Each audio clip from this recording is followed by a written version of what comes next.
la que nos has situado, exigente, comprometida y esperanzada.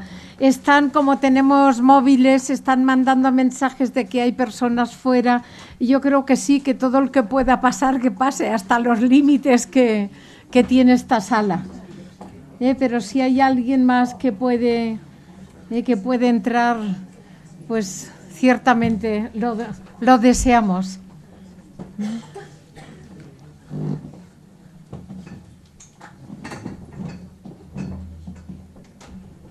Gracias por el esfuerzo de todos en hacer posible esto. Bueno, nuestro segundo ponente, Óscar Mateos, nos va a hablar de esperanzas y alternativas desde el mundo de los jóvenes. Óscar, cuando quieras. Buenas tardes. Primero, un agradecimiento profundo y sincero por la invitación, porque realmente me hace mucha ilusión, y me hace mucha ilusión porque tengo una vinculación histórica con la institución teresiana que me ha marcado profundamente. Estuve muchos años en el movimiento ACID Joven, desde Barcelona, y de algún modo, pues en esa trayectoria personal vital, la institución teresiana ha jugado un papel muy relevante y muy significativo. Y estar aquí y que se haya contado conmigo, pues lo agradezco profundamente, y espero poder aportar pues alguna pista, alguna luz de cosas que están sucediendo. Y en segundo lugar, pedir disculpas porque con Loreto, cuando intentamos, y con Consuelo, cuando intentamos cuadrar un poquito esta tarde, yo mañana tengo que estar a las 8 dando clase en la universidad, venía también de Palencia y era la única manera de cuadrarlo, y a las 8:15 tendré que salir. Me voy a perder lo mejor, que es escuchar al resto y poder debatir un poco después con ustedes. Valgan esas disculpas o vayan por delante. Y simplemente, y en estos 15-20 minutos, me gustaría, desde ese título que se me ha pedido, Esperanzas y alternativas desde el mundo de los jóvenes, plantear tres aspectos. Uno, más de tipo de análisis contextual. ¿Qué nos está pasando? Segundo, ¿qué reacciones, qué respuestas, qué alternativas precisamente a esa coyuntura que estamos viviendo, desconcertante, están emergiendo desde el mundo de los jóvenes? Y tercero, y comentaba José Luis al respecto, ¿qué retos se nos plantean para los jóvenes a partir de esa coyuntura y de esas nuevas realidades que van saliendo? Intentaré, por lo tanto, sintetizar esos tres puntos en estos 15-20 minutos. En primer lugar, el contexto, la coyuntura. La pregunta que nos hacemos todos y todas: ¿qué nos está pasando? ¿Qué está sucediendo en nuestra sociedad? Somos ya conscientes que no es una crisis ordinaria, sino que estamos ante un corrimiento de tierras absolutamente extraordinario y de dimensión histórica. El otro día escuchaba a Iñaki Gabilondo, al periodista, que decía, o explicaba una anécdota en la que contaba: tengo un amigo que me decía el otro día, debido, ¿no?, o comentando un poco la actualidad, yo hasta ahora era consciente de que vivíamos en un planeta en movimiento, dice, pero es que ahora resulta que me parece incluso que lo noto. Verdaderamente todo está cambiando, todo se está moviendo. El norte, el sur, el este, el oeste, está produciéndose verdaderamente un terremoto social, y se está produciendo realmente grandes cambios, hasta el punto que muchos sociólogos empiezan a hablar de un cambio de época que supone el cambio de las coordenadas que hemos vivido en los últimos años, incluso en las últimas décadas. Mirad, cuando a veces en la universidad tenemos que explicar la historia económica o la historia política de las últimas décadas y explicamos el momento actual, planteamos dos grandes momentos, dos grandes etapas en las cuales se pueden dividir como mínimo los últimos 60-70 años, desde la Segunda Guerra Mundial. Siempre explicamos que hay una primera etapa que los franceses llamaron los 30 gloriosos años, que fueron del 45 al 75, y que fueron, como sabéis, sobre todo en Occidente y especialmente en Europa, 30 años, no es la realidad de España, pero sí la de la mayoría del continente europeo, en la que Europa aspiró y puso los cimientos de un proyecto verdaderamente en clave de cohesión social. Puso los cimientos de lo que hoy llamamos los sistemas de bienestar, los estados del bienestar. Es cierto que existían las condiciones sociales, políticas, para que eso se produjera. Pero desde el año 75, desde finales de los 70, lo que estamos viviendo en el conjunto de las sociedades europeas y quizá en un proceso acelerado en los últimos años, con la culminación de ese proceso, es la erosión de ese proyecto en clave de cohesión social y verdaderamente, y así lo indican la mayoría de indicadores socioeconómicos, el incremento de una fractura, de una brecha social que realmente caracteriza a nuestras sociedades, sobre todo por los niveles de desigualdad social que se están consolidando no solo en España, sino en el conjunto de las realidades europeas y en los Estados Unidos, por ejemplo. El Premio Nobel de la Paz, el Premio Nobel de Economía, Paul Krugman, a todo ese proceso que viene produciéndose desde finales de los años 70, en los que explica que se está produciendo esa erosión del proyecto de los estados del bienestar que se había ido originando desde los años 40, él lo llama la gran divergencia, para tratar de ejemplificar cómo las diferencias entre los más ricos y los más pobres, sobre todo en sociedades europeas, que se habían diferenciado de los Estados Unidos precisamente por sociedades que habían apostado fuertemente por la equidad, por la cohesión social, por niveles de políticas sociales verdaderamente importantes. Ese es el cambio de época. Estamos en la culminación de un proceso donde verdaderamente nos tenemos que preocupar. Fijaos, hace 2 semanas la OCDE ya ha señalado que España, junto con Rumanía, es el país con mayor desigualdad de renta salarial en toda Europa. Se ha roto un proceso, se ha roto una época de prosperidad, de cohesión social, debido a determinados aspectos que ahora comentaremos. María del Mar nos va a hablar de esa realidad del sur, pero precisamente ese cambio de época también incluye cosas que están pasando en el sur. Cuando salgamos, si algún día salimos de esta crisis, lo que vamos a ver es que en esta crisis nos hemos estado mirando fundamentalmente el ombligo, porque mientras tanto lo que está sucediendo en el sur es un proceso verdaderamente de crecimiento económico, de desarrollo social, también con muchas contradicciones, con unos niveles de desigualdad importantísimos. Podríamos decir, la desigualdad entre el norte y el sur ya no es tan diferente como hace unos años, sigue siendo verdaderamente importante, sino lo que caracteriza el mundo del siglo XXI son las desigualdades sociales internas, tanto en el norte como en el sur. ¿Por qué se ha producido esto? Muy brevemente, 3 causas importantes que desde las relaciones internacionales, desde la economía, tratan de explicarnos. El primero es la globalización, un fenómeno objetivo que ha sucedido en las últimas décadas y lo que ha hecho es, fijaos que el sociólogo Zygmunt Bauman lo define y lo describe perfectamente en una idea. La globalización lo que ha provocado es un divorcio entre el poder y la política. Y fundamentalmente lo que ha sucedido es que el poder se ha trasladado a los mercados financieros. La globalización, que es de alguna manera la aceleración del intercambio financiero, cultural, político, como sabemos, lo que ha hecho es que los estados vayan perdiendo poder y que ese poder que tradicionalmente tenían los estados y la política vaya a los mercados financieros.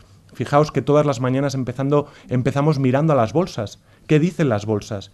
Y muchos de nuestros gobernantes miran también a las bolsas. Hay un grave problema democrático a nivel internacional. Segundo elemento, hay una hegemonía también cultural de una manera de entender la sociedad, la política y la economía. Es la hegemonía cultural de lo que se ha llamado el proyecto neoliberal y donde de alguna manera o se ha basado en la idea de la desregulación de los mercados, en la inhibición del papel del Estado y por lo tanto también explica algunas de las cosas, esos grandes niveles de desigualdad que se están produciendo. Y tercero, hay un concepto, una idea preciosa del sociólogo Lipovetsky que habla que en este contexto de globalización lo que también se ha acelerado es la sociedad del hiperconsumo. Y la sociedad del hiperconsumo no solo nos lleva a un grave problema ecológico, sino que nos lleva también a una sociedad que poco a poco se ha ido atomizando, desmovilizando y deshumanizando. Y en España esa realidad es diferente. Es verdad que nosotros hemos vivido un proceso con algunas características diferentes, pero que lo que estamos viviendo también en los últimos años es que, en definitiva, el proyecto heredero de la transición, aquello que habíamos llamado el ascensor social, eso que nosotros solemos decir que los hijos viven mejor que los padres, ese ascensor social se ha detenido de repente. Lo que, como sabéis, reclamaban muchos jóvenes en las calles, en las plazas, era un estado de ánimo de una generación que no está satisfecha con lo que está viendo porque se ha truncado, de alguna manera, las oportunidades recogidas incluso constitucionalmente que esa generación, mucho más formada que la anterior, ya no tiene. Primer elemento de contexto, ¿qué nos está pasando? Ahí hay algunas pistas. Segundo elemento, en ese contexto excepcional, están surgiendo debates en la sociedad española, pero también a nivel occidental y a nivel mundial. Unos debates que lo que plantean es el reto de cómo redefinimos el contrato social del futuro. Cómo las generaciones jóvenes, los más jóvenes, somos capaces de apostar por un debate que intente redefinir unas reglas de juego justas, equilibradas, que tengan la idea, vuelvan a incorporar la idea de la cohesión social, de la justicia en el centro. Y en ese proceso están emergiendo reacciones interesantes. Yo os voy a señalar 4 procesos que creo que son germinales y que son muy interesantes. Son 4 procesos que tienen que ver con el estado de shock al que a los más jóvenes la crisis les ha llevado de alguna manera. Un primer proceso. Yo creo que la crisis ha ayudado a los más jóvenes, o nos está ayudando, a precisamente transitar de una sociedad desmovilizada, del hiperconsumo, a una sociedad cada vez más repolitizada. ¿Y qué queremos decir con una sociedad repolitizada? Una sociedad, unos jóvenes que se plantean debates sociales, debates sobre la organización económica, política, sobre la democracia de fondo. Eso había desaparecido de nuestro debate público-social en los últimos años y ha vuelto a emerger y está en el centro de la escena. Estamos creando sociedad dentro de la crisis y esa es una buena noticia. Segundo elemento, segundo proceso germinal, estamos transitando. Quizá lo que voy a decir es demasiado optimista, pero yo creo que sí que se están produciendo esperanzas desde ese sentido. Estamos transitando desde un consumismo deshumanizado, absolutamente acelerado, a nuevas experiencias emergentes de economía social. Vayamos a los barrios de Barcelona, de Madrid, y veremos que están sucediendo cosas. Están surgiendo nuevas cooperativas de consumo. Están surgiendo nuevos proyectos de finanzas éticas. Un ejemplo, Triodos Bank, que seguro que han escuchado en algún momento, en el último año ha duplicado el número de usuarios. Las personas estamos buscando respuestas justas a la manera de organizarnos social y económicamente. Se están produciendo nuevas dinámicas de intercambio, bancos de tiempo, moneda social. Como no tengo tiempo de desarrollar este punto, lo que les invito es simplemente a que vayan a Internet y vayan a Google y busquen y pongan vivero de iniciativas ciudadanas. Y van a quedar ensimismados con la cantidad de iniciativas en este sentido, en esta clave de economía social, que están emergiendo en nuestra sociedad. Tercer aspecto esperanzador desde el mundo de los jóvenes, tercer proceso. Estamos transitando desde una sociedad que ha vivido conforme con una democracia participativa que consistía en votar una vez cada 4 años, a un ensayo, a una manera de ensayar una democracia más directa, más exigente, que como mínimo está intentando plantear qué entendemos por democracia, qué significa el demos, qué significa gobernarnos, qué significa participar en nuestra sociedad. Y unos movimientos sociales que están interpelando a los partidos políticos que a la vez se están también repensando, instituciones que se están repensando. Hoy día está muy de moda una palabra que es la rendición de cuentas. Desde la sociedad más movilizada, más consciente de su poder, estamos ayudando a que las instituciones empiecen a rendir cuentas. Cuarto y último proceso. Estamos pasando, yo diría, todo esto en el debate me lo voy a perder y quizá estoy pecando, digamos, de optimista, pero yo creo que son elementos, como he dicho, germinales, esperanzadores. Estamos pasando de una visión cortoplacista, egoísta, crematística, a una visión holística y ecológica de la economía. Fijaos lo que nos dice una ONG importante, como seguro conocen, es WWF, esa que tiene el oso panda, digamos, por conocerla de alguna manera, nos habla de la huella ecológica y nos da un dato absolutamente impactante. Y nos dice que si todos los habitantes, los 7.000 millones de habitantes que somos en el planeta, viviéramos como el ciudadano medio de Norteamérica, necesitaríamos en términos de recursos 7 planetas. Nuestro modelo de consumo, nuestro modelo de organización social y económica no es viable. Y eso desde el momento actual también se está tomando mayor conciencia y se están ensayando nuevas maneras de incorporar esa visión ecológica, de la cual yo creo que María del Mar también nos hablará qué visiones del sur y qué aportaciones hay ahí. En definitiva, hay muchos ejemplos que nos están hablando de una sociedad, de unos jóvenes con mayor empoderamiento, con mayor conciencia. Y estamos revirtiendo esa lógica que señaló el sociólogo Zygmunt Bauman hace unos años, donde decía que nos habíamos convertido, habíamos pasado de ciudadanos a consumidores. Hay que revertir esa lógica y hay que volver a pasar de consumidores a ciudadanos, a sujetos políticos y sociales, con todo lo que implica. Finalizo con los retos, y lo digo muy brevemente, no sé, Loreto, cómo voy de tiempo, me quedan... Bueno, en razón de que te vas a marchar y vas a perder, bueno, le podemos dar unos minutos. 3 minutos, intento resumir 7 retos que creo que son importantes. José Luis planteaba, hay retos, yo voy a plantear 7. 7 retos en un contexto excepcional, insisto, de cambio de época, y en el que los jóvenes están tomando, los jóvenes... Es verdad que es un concepto genérico, habría que ver muchas realidades, pero en general podríamos decir que hay una tendencia a un mayor empoderamiento y toma de conciencia del momento actual. El primer reto, y lo había escrito aquí sin ver lo que iba a decir José Luis, y lo había puesto con estas palabras, pero fíjate, José Luis, que yo había apuntado que era de Benedetti, de estas cosas no sabía que era de Bertolt Brecht, supongo que Benedetti también, y es lo que él ha empezado diciendo. El primer reto es desde dónde miramos el mundo. Todo es según el dolor donde se mira. Podemos mirar el mundo desde muchos lugares. Y si miramos el mundo desde un lugar cómodo, seguramente no vamos a ver el dolor y la realidad sufriente que existe y cada vez con mayor intensidad al lado de nuestra casa.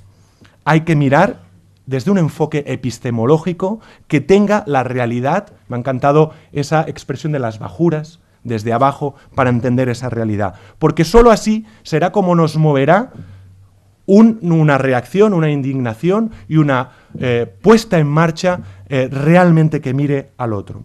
Segundo tema, segundo reto, solucionar las urgencias. ¿Por qué nos condenarán? Debemos preguntarnos. Hay un estudio fascinante en los Estados Unidos en lo que plantean, hacen una proyección a 100 años y tratan de imaginarse por qué las generaciones futuras nos condenarán, por qué en el 2113, vamos a decir, nos condenarán a la generación del 2013. Igual que nosotros hoy condenamos, por ejemplo, a aquellos que legitimaron la esclavitud en su tiempo, o otros aspectos que hace un siglo seguramente parecían normales. ¿Por qué nos condenarán? Y seguramente hay muchos aspectos por los que hoy, dentro de 100 años, nos van a condenar y nos van a interpelar. Y ustedes que vivieron aquel momento, ¿por qué no hicieron lo suficiente? ¿Por qué dejaron sufrir a tantas personas? ¿Por qué nos condenarán? ¿Quiénes son los desheredados de este momento? Hay que solucionar esas urgencias. Y ahí comentaba José Luis una real que tenemos, y es la realidad de los desahuciados, la realidad que está sufriendo ese momento realmente dramático. Tercer aspecto, transformar la crispación actual en potencial de cambio social. Es un momento donde nos podemos despistar y donde la crispación nos puede llevar a escenarios no deseados. Hay que catalizar esa crispación para un cambio social en clave de renegociar todos un contrato social para la mayoría social. ¿Cómo queremos vivir? ¿Cómo consideramos que es justo entre todos y todas vivir de manera equitativa, de manera justa? Cuarto reto, repensar lo social en un mundo con cada vez menos recursos. Pero ojo, que haya menos recursos no quiere decir que debamos vivir de manera desigual. El gran reto del siglo XXI es la redistribución de los recursos. ¿Qué mecanismos legales, políticos, institucionales, sociales somos capaces de inventar para vivir en un mundo con justicia? Quinto reto. Una mirada internacional que englobe dos aspectos clave. Uno, Europa. Necesitamos más Europa. Necesitamos repensar Europa. Y segundo, tenemos el gran reto de gobernar la globalización. Ese aspecto que os comentaba al principio, Bauman, este sociólogo, dice que se había producido, fruto de la globalización, ese divorcio entre poder y política.